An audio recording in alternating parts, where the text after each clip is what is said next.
What on earth does cooking a steak have to do with creating habits?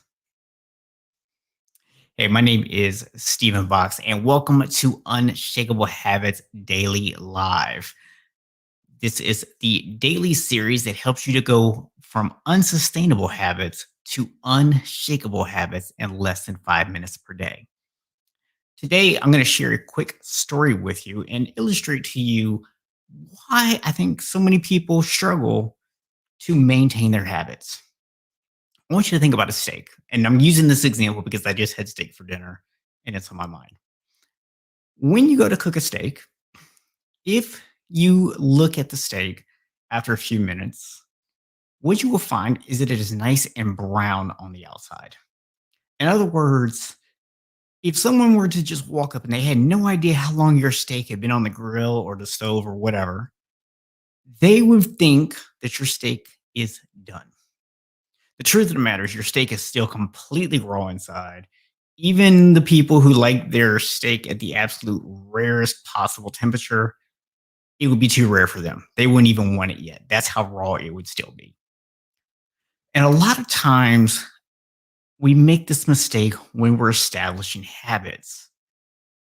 We do it for a couple days, we feel good about it. It looks done on the outside, just like that steak. But the reality is, on the inside, it's still raw. It isn't cooked yet. It's not ready to stand on its own. All right, cool. You got that. You got that concept. So let's let the steak cook a little bit longer. Let's really make sure that we're focused on that habit a little bit longer. Okay.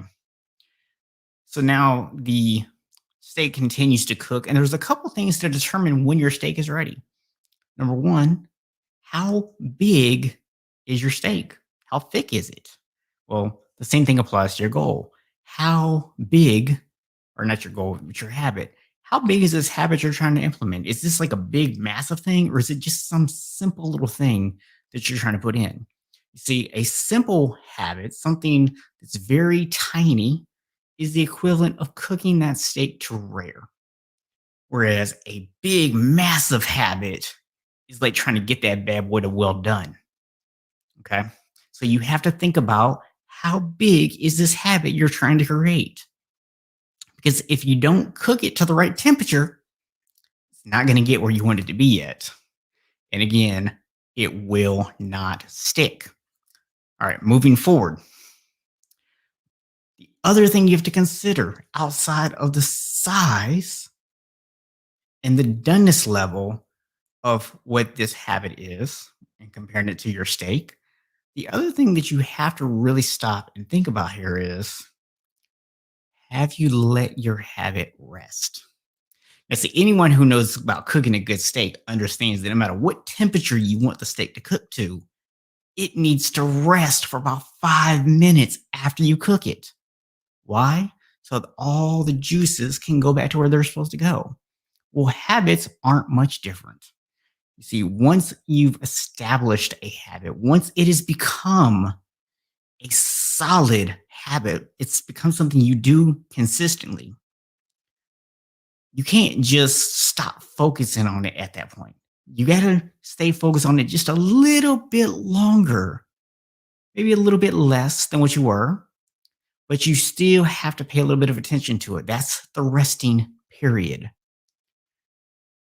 When you let your habit rest, just like the steak, everything kind of goes back out to where it's supposed to be. And that's what makes a steak nice and juicy. And that's what makes a habit unshakable. So hopefully that helps you guys kind of visualize why it is that so often when you set a habit and you think you got it, it ends up being unsustainable. We want to take you from unsustainable to unshakable. So that is today's Daily Live. Appreciate you tuning in. If you found this helpful, do me a favor. If you're on YouTube, hit that subscribe button down below. Otherwise, hit the like button, comment, let me know you like it. Even better, share it with somebody else so that they can also get this value. I'll see y'all back tomorrow. And remember, be better than good enough. because you, my friend, can be unshakable.